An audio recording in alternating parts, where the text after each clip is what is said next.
The air in the Riverton estate smelled of silence and disinfectant. Nathan opened the door without making a sound. His son Benjamin, who hadn't spoken since his mother's death, was on the shoulders of the young housekeeper Grace. He was laughing, singing. They were washing dishes like they were pirates searching for treasure. And he stopped dead. Nathan felt the world spinning. He leaned against the doorframe, and for a moment, he thought he was going to faint. The scene looked like something from a dream. Benjamin, with his blue shirt stained with foam, waved a wooden spoon like it was a pirate's sword. Grace, with her hair pulled back in a messy ponytail, held the boy with one hand while scrubbing a pot with the other. They were singing something about ships and seas. But it wasn't the song that had paralyzed him. It was his son's voice, clear, alive, real. 8 months of absolute silence. 8 months of specialists, therapies, mild medications. 8 months of ambiguous diagnoses. Severe emotional trauma. Selective mutism. He needs time. And now, he was singing. If this story already touched your heart in this first minute, subscribe to the channel. Here you'll find stories that heal, inspire, and make you believe in human goodness again.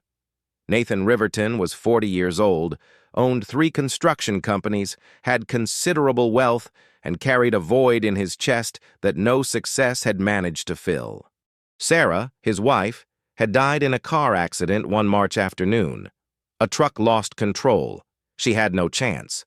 Benjamin survived without a physical scratch. But something inside him went dark that day. He stopped talking.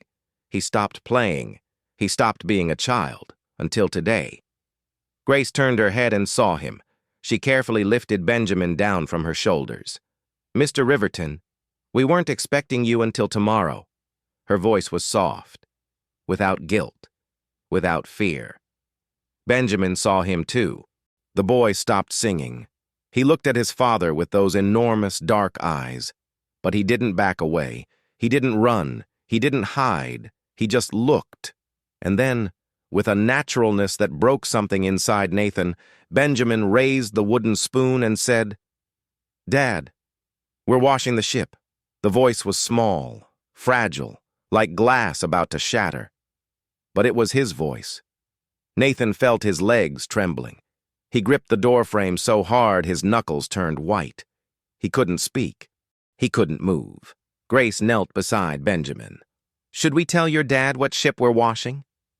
Benjamin nodded. "The pirate ship. That's going to search for treasure." Nathan walked slowly toward him. He knelt in front of his son. He extended a trembling hand and stroked the boy's wet hair. "How's your ship, champ?" Benjamin smiled. A small smile. Shy, but real. Clean. That word, so simple, was like lightning that pierced Nathan's chest. He looked at Grace for the first time with real attention. She was young. 24, maybe 25 years old. Petite, brown-haired, with bright eyes and a genuine smile. She wore a worn apron, faded jeans, and white sneakers covered with stains. She was ordinary. And yet, she had accomplished what no one else could.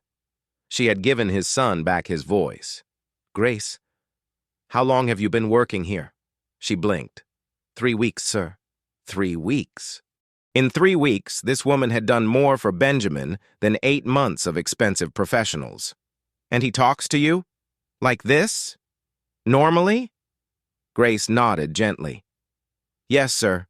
When we're alone. We play a lot. He tells me things about pirates, about ships, about his mom." Nathan felt the air escape him. "He talks about Sarah?" "Yes. He told me she used to tell him bedtime stories, that she liked ships. So I started playing with that, so he'd feel close to her." Nathan closed his eyes. He clenched his fists. Not from anger, from gratitude, from confusion. Who was this woman? And why hadn't anyone told him his son was speaking again? Why didn't anyone tell me? Grace lowered her gaze. Mrs. Thompson told me not to bother you, that you were very busy, that my job was to clean, not to report. Mrs. Martha Thompson, the head housekeeper, the woman who had been in the house for 15 years. Nathan took a deep breath. He looked at Benjamin one last time. Benjamin, I'm going upstairs to change. When I come down, will you tell me more about your pirate ship? The boy nodded. Yes, Dad. Nathan left the kitchen before the tears won. He climbed the stairs. He entered his room. He closed the door. And then he let the crying out. It wasn't sadness. It was relief. It was hope. Nathan didn't sleep that night. He sat on the edge of the bed, his tie hanging loose over his wrinkled shirt collar, staring at the wall as if all the answers he needed were written there. Benjamin's voice kept echoing in his head. Dad, we're washing the ship. So simple. So natural. As if he'd never stopped talking. Nathan closed his eyes and let out a long sigh. He rubbed his face with both hands. He felt a strange mixture of relief and distrust. Something didn't fit. Something they hadn't told him. Why did Benjamin only talk to Grace? Why hadn't anyone informed him? And why had Mrs. Thompson, the woman who supposedly supervised everything in that house, kept this secret? At 6 in the morning, Nathan made a decision. He was going to observe. He wasn't going to ask. He wasn't going to confront. He was going to see with his own eyes what happened in his house when he wasn't there. 2 days later, Nathan hired a discreet security company. They installed cameras in the kitchen, dining room, playroom, and main hallway. Small cameras, invisible, with high-quality audio. They told everyone in the house it was for security. No one suspected anything. Nathan began leaving early as always, but instead of going straight to the office, he stayed in his car, parked 2 blocks from the estate, with his laptop open, watching the live feeds. What he saw left him speechless. The first morning, Grace arrived at 7. She greeted Mrs. Thompson politely, left her worn backpack in the staff closet, and put on her apron. Mrs. Thompson gave her cold, precise instructions. Today you clean the second-floor bathrooms, then the living room windows, and if you finish early, organize the pantry. Grace nodded without protest. Yes, Mrs. Thompson. But as soon as the housekeeper left, Grace went up to Benjamin's room. The boy was awake, sitting on the bed hugging a whale-shaped stuffed animal. He stared out the window with that empty expression Nathan knew so well. Grace entered slowly. She sat on the edge of the bed. "Good morning, Captain," she said softly. Benjamin turned his head. His eyes brightened slightly. Aunt Grace. Nathan felt a lump in his throat hearing those 2 words. Grace smiled. "What does the captain say today? Ready for a new adventure?" Benjamin nodded. "Yes, perfect. But first, what does a good captain do before setting sail?" The boy thought for a moment. "Brush his teeth." "Exactly. Let's go." Grace helped him down from the bed. She took him to the bathroom. She put toothpaste on his brush and let him wash by himself, but always nearby, guiding him with gentle words. "Very good, Captain. Now the back ones. Perfect. See? You're ready to face the day." Nathan watched every gesture, every word. There was no rush, no impatience. Grace treated Benjamin as if he were the most important thing in the world. After the bathroom, they went down for breakfast. Grace prepared oatmeal with honey and banana slices. While the boy ate, she told him stories. "Did you know that pirates ate fruit for breakfast so they wouldn't get sick at sea? Without fruit, their teeth would fall out. Imagine, a pirate with no teeth. How would he bite the treasure?" Benjamin laughed. A small laugh, but genuine. Nathan felt something in his chest loosen. Mid-morning, Mrs. Thompson entered the kitchen. Her face was severe. She looked at Grace with disapproval. "Have you finished the second-floor bathrooms yet?" Grace looked up. "No, ma'am, I was with Benjamin." Mrs. Thompson pressed her lips together. "You're paid to clean, Grace, not to raise the child. That's not your responsibility." Grace lowered her gaze. "I'm sorry, Mrs. Thompson. I just wanted to make sure he ate well.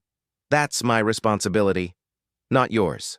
There was an uncomfortable silence. Benjamin stopped eating. He looked at Grace with concern. Grace gently stroked his head. It's okay, Captain. I'm going to clean the bathrooms. You finish your breakfast, okay? The boy nodded, but his eyes dimmed a little. Mrs. Thompson stood there, arms crossed, until Grace left the kitchen. Nathan clenched his fists as he watched the scene. He felt rage, not at Grace, at Thompson, at himself for not having seen this before. But Grace didn't give up. During the afternoon, while cleaning the living room windows, she turned each task into a game. She called Benjamin and asked him to count how many windows there were. 1, 2, 3. The boy counted in a soft voice. Perfect, Captain. And how many are left? 4. Very good. Will you help me clean this one? You wipe the bottom, I'll do the top. Benjamin nodded excitedly. He grabbed a small cloth and cleaned with all the concentration in the world. Grace didn't just clean. She taught. She asked questions. She stimulated. She connected. And Benjamin responded. At the end of the day, when Mrs. Thompson retired to her room, Grace sat with Benjamin in the playroom. She took out an old notebook from her backpack. They drew together. Ships, pirates, islands with treasure. What's this pirate's name? Grace asked. Captain Benjamin. And this one? The boy thought. Captain Mama. Grace froze. She looked at the boy tenderly. Your mom was a pirate? Benjamin nodded. She told me stories. About pirates? Yes, about pirates who searched for treasure. But the greatest treasure was love. Grace felt her eyes fill with tears. She hugged the boy gently. Your mom was right, Captain. Love is the greatest treasure. Benjamin let himself be hugged. And for the first time in 8 months, he didn't feel alone.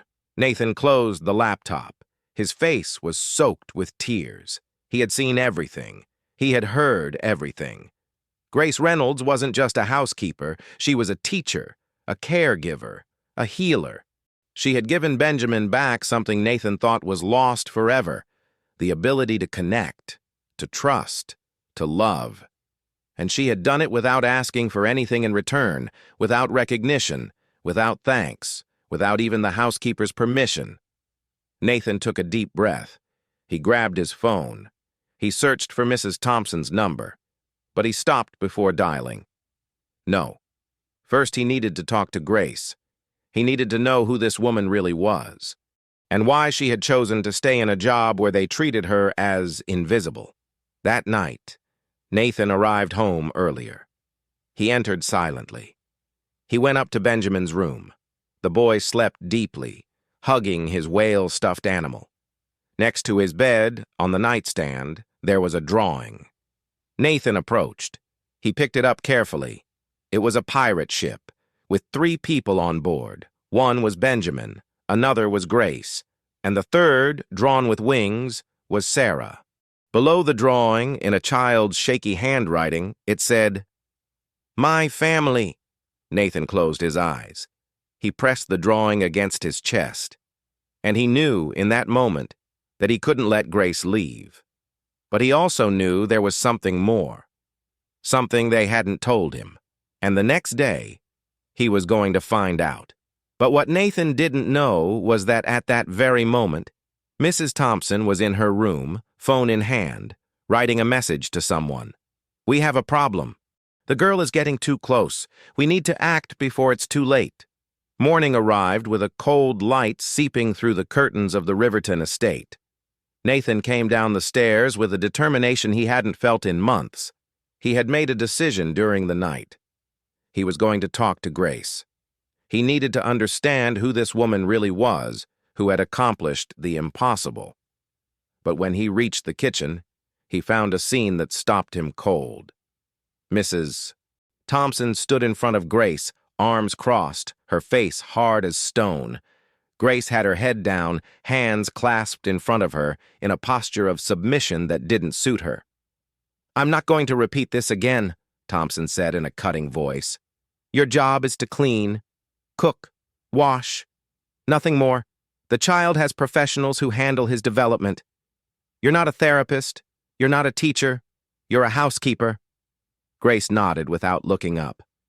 Yes, Mrs. Thompson. And another thing. Starting today, I don't want to see you in Benjamin's room before 9 in the morning. I take care of waking him and preparing him. Understood? Understood. Nathan felt his blood boil. He stepped forward. What's going on here? Both women turned sharply. Mrs. Thompson regained her composure immediately. Grace went pale. Good morning, Mr. Riverton, Thompson said in her usual professional tone. I was just clarifying staff responsibilities. Nathan stared at her. And do those responsibilities include forbidding Grace from seeing my son? Thompson blinked. It's not a prohibition, sir. It's organization. Everyone must do their job. Grace has many pending tasks and can't be distracted with the child. The child has a name. His name is Benjamin. The silence that followed was thick, uncomfortable. Thompson nodded slowly. You're right. Benjamin. But my point still stands. Grace has responsibilities. Nathan looked at Grace. She kept her eyes down, as if she wanted to disappear. Grace, Nathan said in a firm but not aggressive voice, can you give us a moment? She nodded quickly. She left the kitchen without a word. When the door closed, Nathan turned to Thompson. What's really going on? Thompson held his gaze. I'm protecting this house, sir. That girl is new. We don't know her. And she's already getting into areas that don't concern her. Areas like caring for my son. Your son needs structure. He needs professionals. He doesn't need an untrained employee playing his savior. Nathan clenched his jaw. That untrained employee got Benjamin to talk again. Something no professional accomplished in 8 months. Thompson remained silent, but her expression didn't change. With all due respect, sir, you're not here most of the day. You don't see what I see. That girl is creating an inappropriate bond with the child. And when you decide you don't need her anymore, Benjamin will suffer another loss. Are you willing to risk that? Nathan froze. Because deep down, Thompson was right. What if Grace left? What if Benjamin closed up again? Thompson saw the doubt in his eyes. She stepped closer. I've been in this house for 15 years, sir. I watched your wife grow up when she lived here with her family. I took care of her. And now I take care of Benjamin. Trust me, this girl is not trustworthy. Nathan frowned. Why do you say that? Thompson hesitated, then sighed. Because she lied on her job application. Nathan felt the ground move beneath his feet. What? Thompson pulled a folded paper from her apron. She handed it to him. This is the address she gave when I hired her. I went to verify it last week. The building exists, but she never lived there. I asked the neighbors. No one knows her. Nathan took the paper. He read it. It was an address in a downtown area. Respectable. Clean. Why would she lie about her address? I don't know. But someone who lies about where they live, what else could they be hiding? Nathan looked at the paper with distrust. His mind was a whirlwind. On one hand, Grace had done more for Benjamin than anyone. On the other, if she had lied about something so basic, did you ask her directly? No, sir. I wanted to consult with you first. Nathan nodded slowly. Let me talk to her. Thompson bowed her head respectfully. As you wish. She left the kitchen with firm steps, leaving Nathan alone with his thoughts. That afternoon, Nathan reviewed the cameras again, but this time, not to watch Grace with Benjamin, but to observe her interactions with Thompson, and what he saw disturbed him. Every time Benjamin laughed, Thompson appeared, like a ghost, silent, watching. And then, when Grace left, Thompson would enter and separate the child from anything Grace had left behind, a drawing, a toy, a book. And Benjamin, feeling Grace's absence, would close up again. He'd stop talking. He'd stop smiling. He'd become again the silent child Nathan had known for 8 months. Nathan felt a wave of fury. Thompson wasn't protecting Benjamin. She was controlling him. That same afternoon, Nathan received a call. It was from the director of Bright Horizons Academy, the preschool Benjamin attended.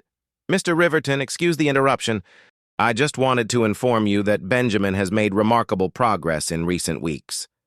Nathan straightened in his chair. "Progress?" "Yes. He started participating in group activities. He talks to other children. He even drew something beautiful in art class, a ship with 3 people. He told us one of them is Aunt Grace. Is she family?" Nathan swallowed. "She's a very special person to him. Well, whoever she is, she's doing wonderful work. Benjamin is flourishing. I just wanted you to know. Thank you, Director." He hung up. He stared at the phone for several minutes. And then he made a decision. That night, he waited for Thompson to retire to her room. Then he went down to the kitchen, where Grace was finishing washing the dishes. She saw him enter and tensed. "Mr. Riverton." "Grace, we need to talk." She put down the plate she was washing. She dried her hands on her apron. She nodded. "Of course." Nathan sat in one of the table chairs. He indicated she should do the same. Grace hesitated, but obeyed.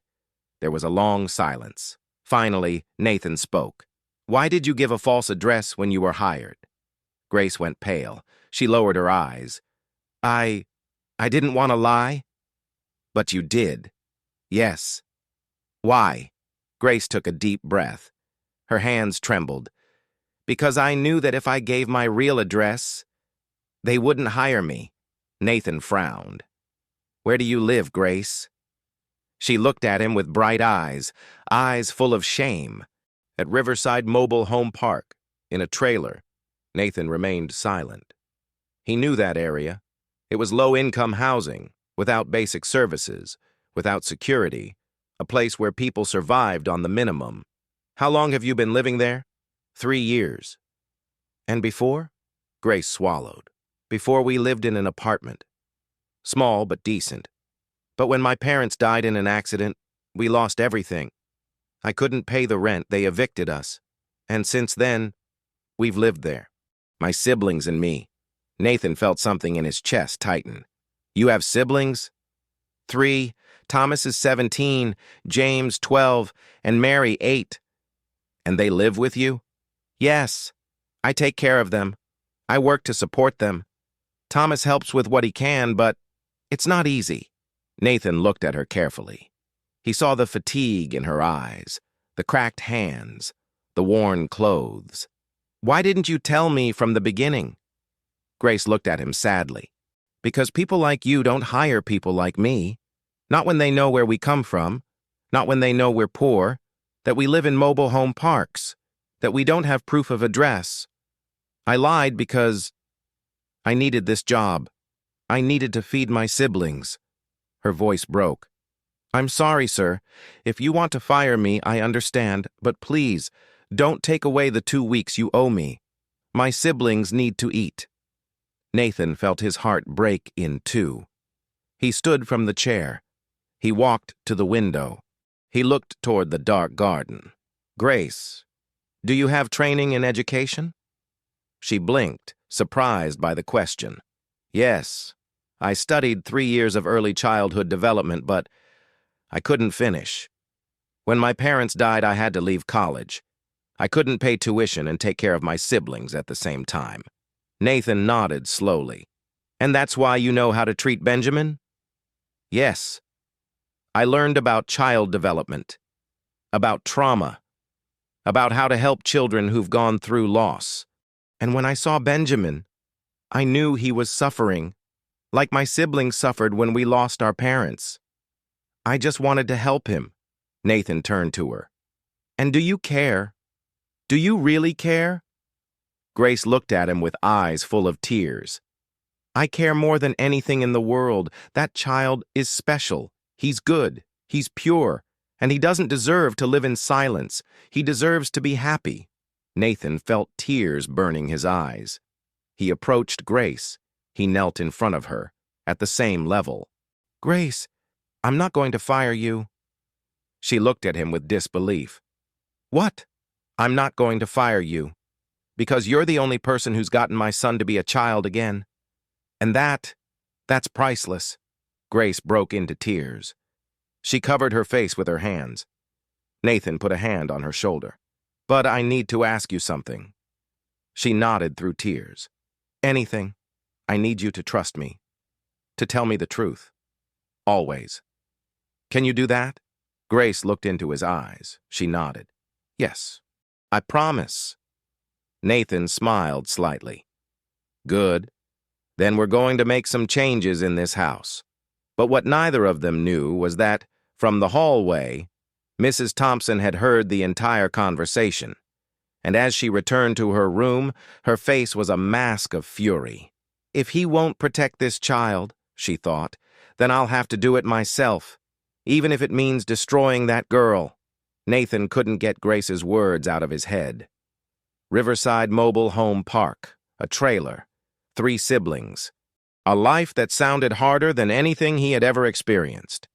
For 2 days, doubt gnawed at him. He didn't doubt Grace's sincerity, but he needed to see with his own eyes.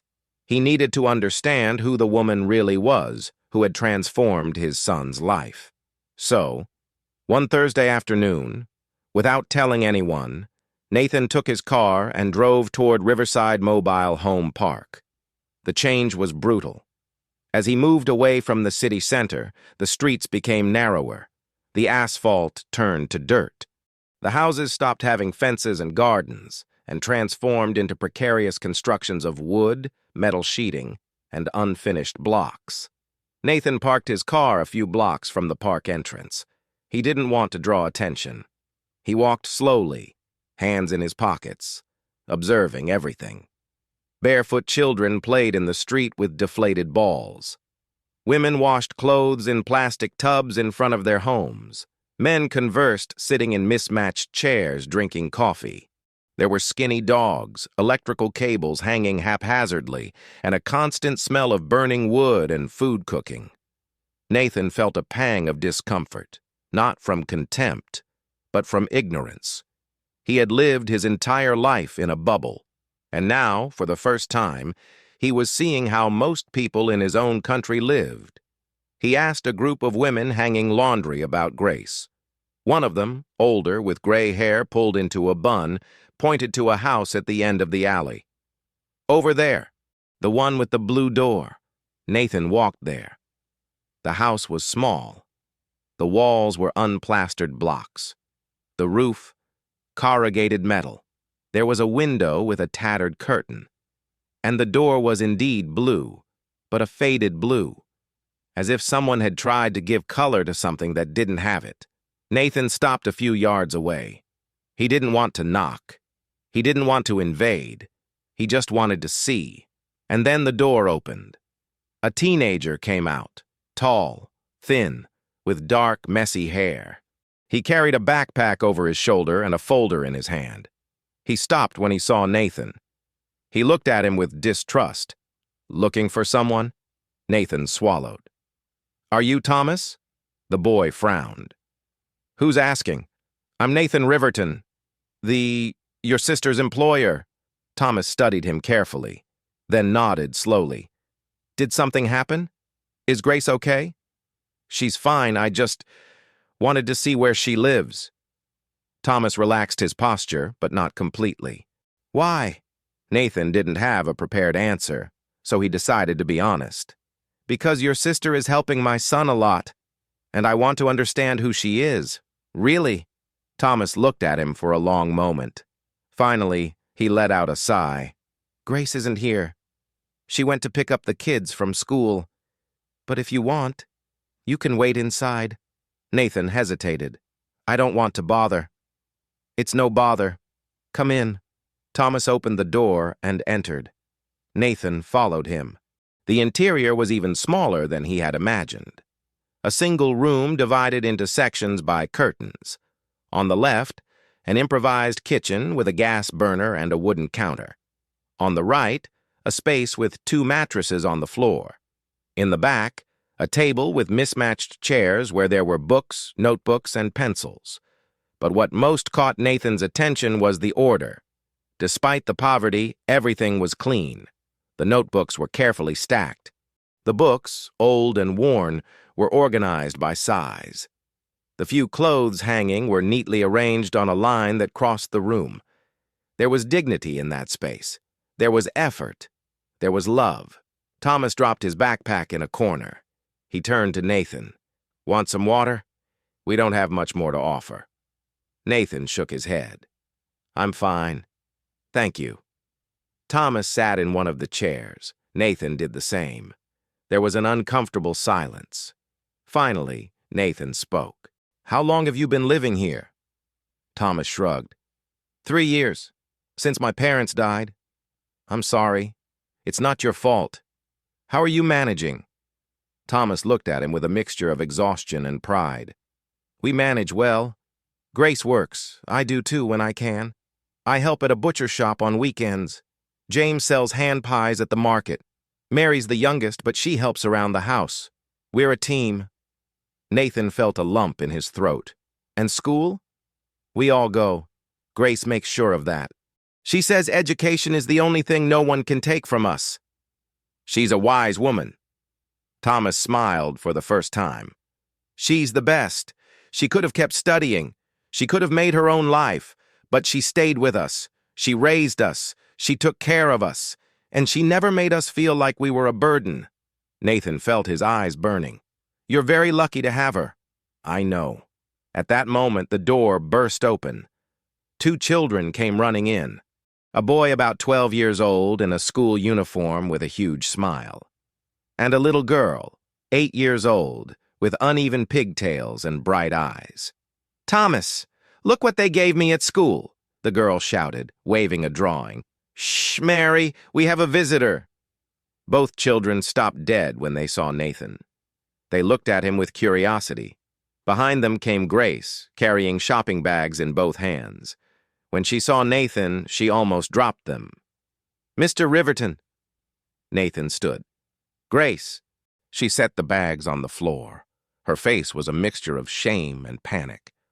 I wasn't expecting. What are you doing here?" Nathan looked at her calmly. "I wanted to see your home." Grace lowered her eyes. Her cheeks flushed. "It's not much." "It's enough." She looked at him surprised. Nathan approached the children. He knelt in front of Mary. "Hi, I'm Nathan. What's your name?" The girl looked at him shyly. "Mary, that's a beautiful name. And that drawing you're carrying?" Mary showed him the paper. It was a drawing of a house, with 4 figures holding hands. "It's my family," she said proudly. "Thomas, James, Grace, and me." Nathan smiled. "It's very pretty." Then he looked at James. "And you? What's your name?" "James." "How was school?"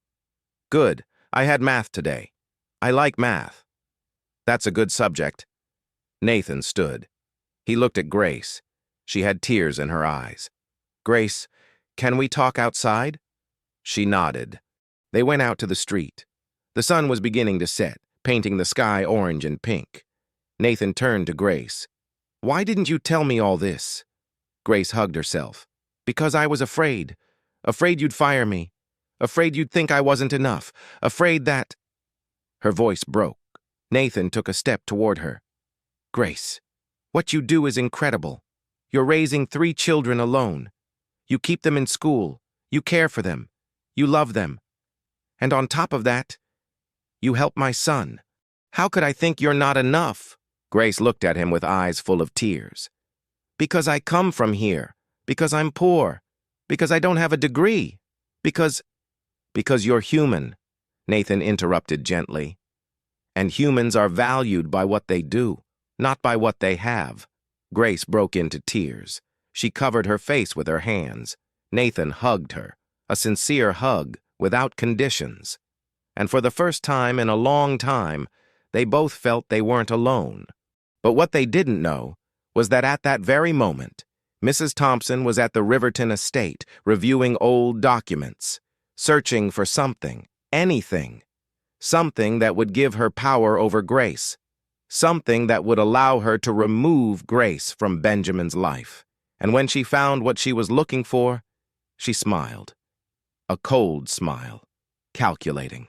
Now, she murmured to herself, now I have what I need. The next day, Nathan arrived home and found Thompson waiting for him in the study. She had a folder in her hands, and her expression was that of someone who had just won a battle. "Mr. Riverton," she said in a firm voice, "you need to see this. It's about Grace, and you're not going to like it." Nathan looked at the folder Thompson held as if it were a bomb about to explode. Something in the housekeeper's expression told him what was coming wouldn't be easy to hear. "What is that?" he asked in a controlled voice. Thompson placed the folder on the desk carefully. She opened the first page. They were photocopies of documents, certificates, legal papers. "It's information about Grace Reynolds," Thompson said in a neutral tone. "Information she didn't tell you." Nathan approached. He picked up one of the papers. It was a certificate from the college. Incomplete. It said Grace had abandoned her studies in the 3rd year of early childhood development. He already knew that. But there was something more. A court document. An eviction order, dated 3 years ago, in the name of Grace Reynolds and her siblings. Nathan frowned. "What is this?" Thompson pointed to the paper. Grace and her siblings were evicted from their apartment for non-payment. They owed 6 months' rent. The owner sued them, and they lost everything. Nathan clenched his jaw. "She already told me that. Her parents died. She couldn't pay. It's understandable." Thompson nodded slowly. "Of course. But what she didn't tell you is that after that, she lied to get work. At 3 different places. She used false addresses, invented references, and at 2 of those jobs, they fired her." Nathan felt something in his chest tighten. "Why did they fire her?" Thompson took out another paper, an employment report, from a family home in an affluent neighborhood. "At the first house, she left without notice, left everything from one day to the next, without explanation. The lady of the house says she took some personal items." Nathan read the report. It was brief, cold, accusatory. "And at the second?" Thompson pulled out another document. "At the second, she lasted 2 months. They fired her because, according to the report, she established inappropriate bonds with the children of the house. The parents said the children cried when she left, that they called for her more than for them, and that made them uncomfortable." Nathan put the papers on the desk. He rubbed his face with both hands. "Where did you get all this?" "I have contacts, sir, people who investigate employment backgrounds. I thought it was important you know who's taking care of your son." Nathan looked at her harshly. "And why didn't you tell me before?" Thompson held his gaze. "Because I wanted to be sure. I didn't want to accuse without proof. But now that I have all this, I think you need to make a decision." "What decision?" "Fire her, before it's too late. Before Benjamin gets too attached. Before she leaves like she left the other places, and your son is devastated again." Nathan clenched his fists. He felt rage, confusion, pain. "I need to talk to her." Thompson nodded. "She's in the kitchen, preparing dinner." Nathan left the study without another word. Grace was cutting vegetables when Nathan entered. When she saw him, she smiled. "Mr. Riverton, would you like me to prepare something for you?" Nathan closed the door behind him. His expression was hard, serious. Grace put down the knife. Her smile faded. "Did something happen?" Nathan pulled out the papers he had brought with him. He placed them on the table. Grace looked at them and went pale. "I want you to explain this to me." She took the documents with trembling hands. She read them. Her eyes filled with tears. "Where did you get this?" "That doesn't matter. What matters is whether it's true." Grace put the papers on the table. She wiped her tears with the back of her hand. "Yes, it's true." Nathan felt something inside him break. "Why didn't you tell me?" Grace looked at him desperately. "Because I knew that if you found out, you wouldn't hire me. Or you'd fire me, like everyone else." And the items you took from the first house? Grace shook her head. I didn't take anything.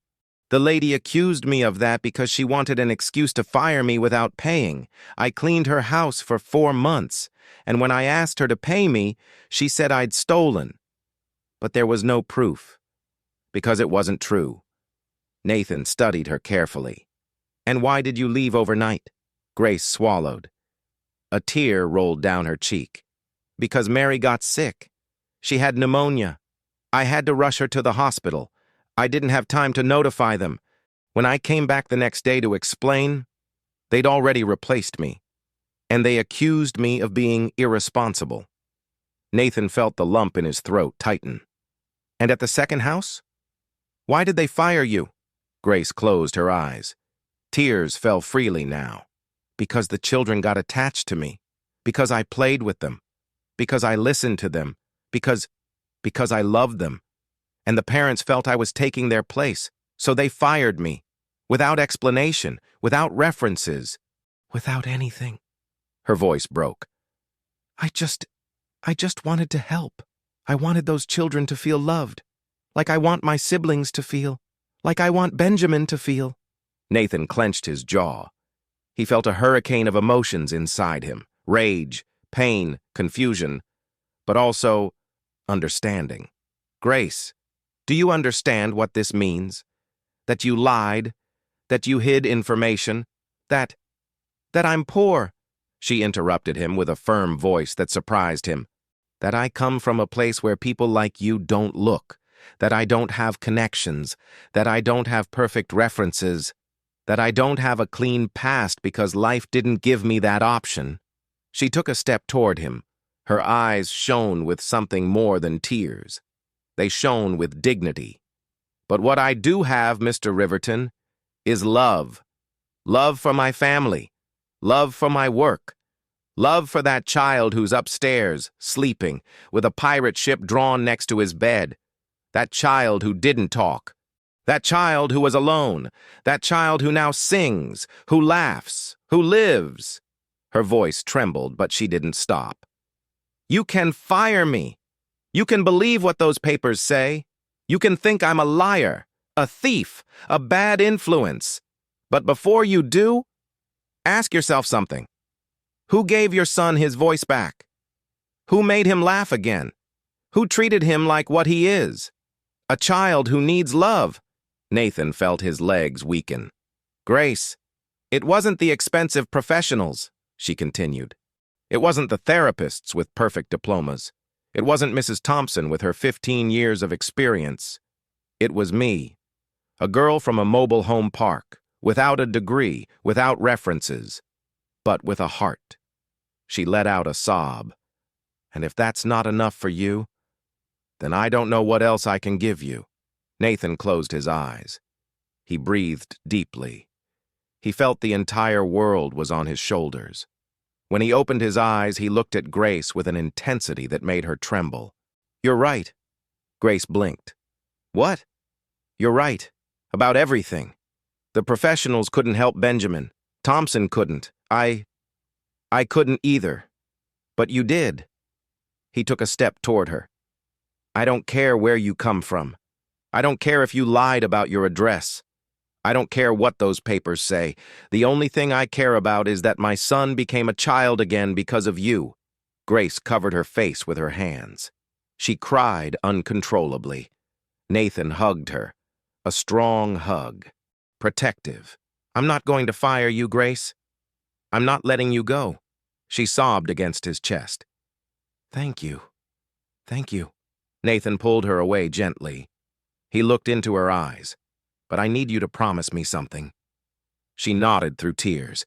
Anything. Promise me you'll never hide anything from me again. That if you have problems, you'll tell me. That if you need help, you'll ask me. Because from now on, you don't just work for me. We work together for Benjamin. Grace looked at him with disbelief. Really? Really? She let out a laugh through tears. A laugh of relief, of hope. Thank you, Mr. Riverton. You don't know what this means to me. Nathan smiled slightly. I think I do. That night, Nathan went up to the study. Thompson was there, waiting. "Well?" she asked in an expectant tone. Nathan looked at her coldly. "Grace stays." Thompson blinked. "What?" "She stays. And starting tomorrow, I want you to respect her relationship with Benjamin.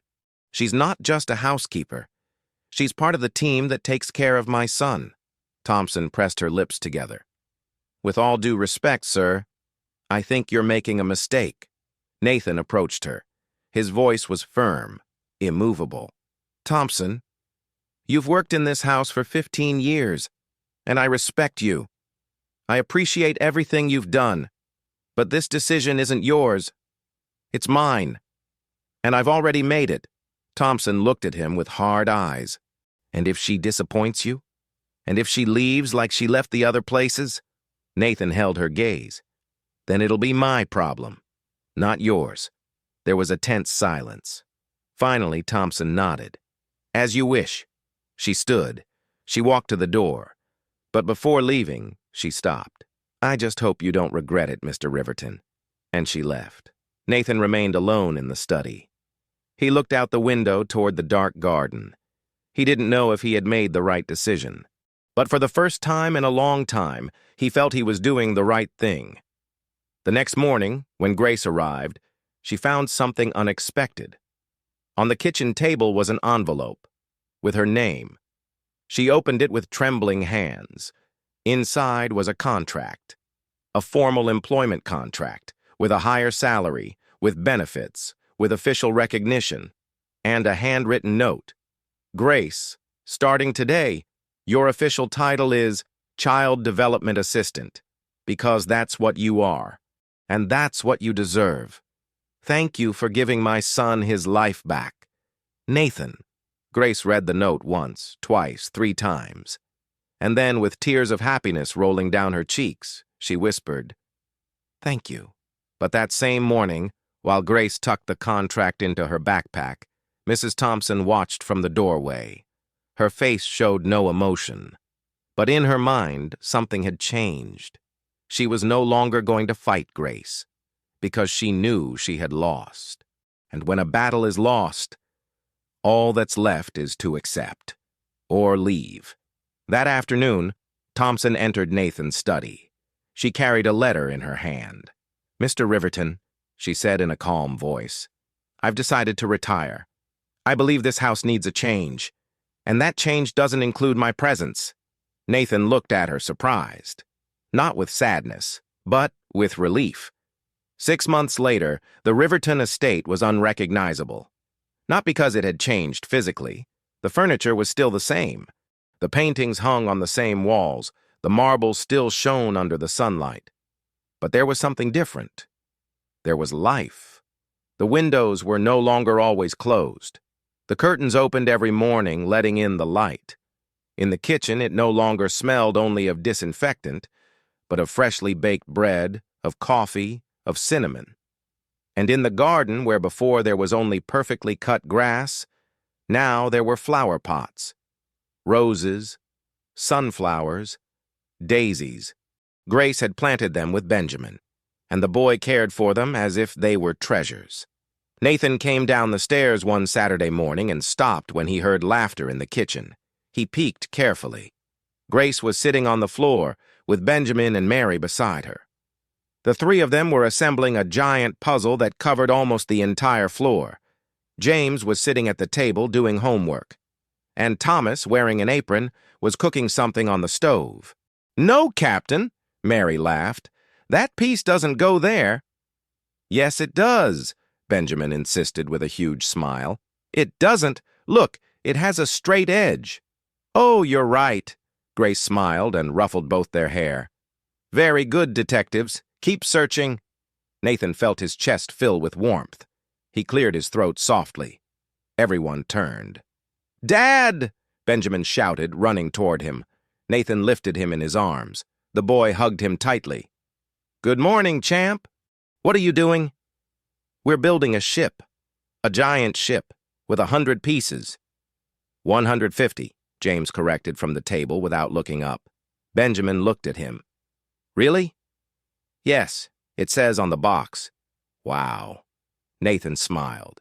He looked at Grace. She stood, wiping her hands on her pants. "Good morning, Mr. Riverton." "Good morning. And please, Grace, I already told you to call me Nathan." She smiled shyly. "It's hard. You're my boss." "I'm your friend." Grace lowered her eyes but smiled. Thomas approached with a tray. "I made pancakes. Want to try one?" Nathan set Benjamin on the floor and took one. He took a bite. It was perfect. Fluffy. Sweet. "They're delicious, Thomas." The teenager smiled with pride. "Grace taught me." "Well, she taught you well." After breakfast, Nathan stayed alone with Grace in the garden. She watered the flowers while he drank coffee, sitting in one of the wicker chairs. "Grace." She looked up. "Yes? I want to thank you." She frowned. "For what?" "For everything. For Benjamin. For this house. For giving me back something I thought was lost." Grace set the watering can on the ground. She approached. "What?" Nathan looked into her eyes. "Hope." Grace felt her eyes fill with tears. "You don't have to thank me for anything, Mr. Riverton. You gave me an opportunity when no one else did. You treated me with respect. You let me be myself. That's priceless." Nathan smiled. "I think we both helped each other." Grace nodded. "I think so."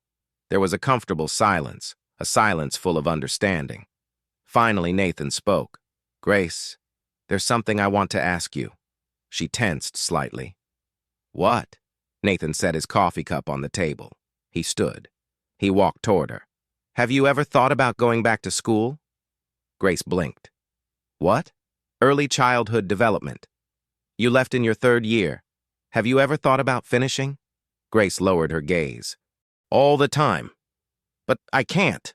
I don't have money. And I can't stop working. My siblings depend on me." Nathan nodded slowly.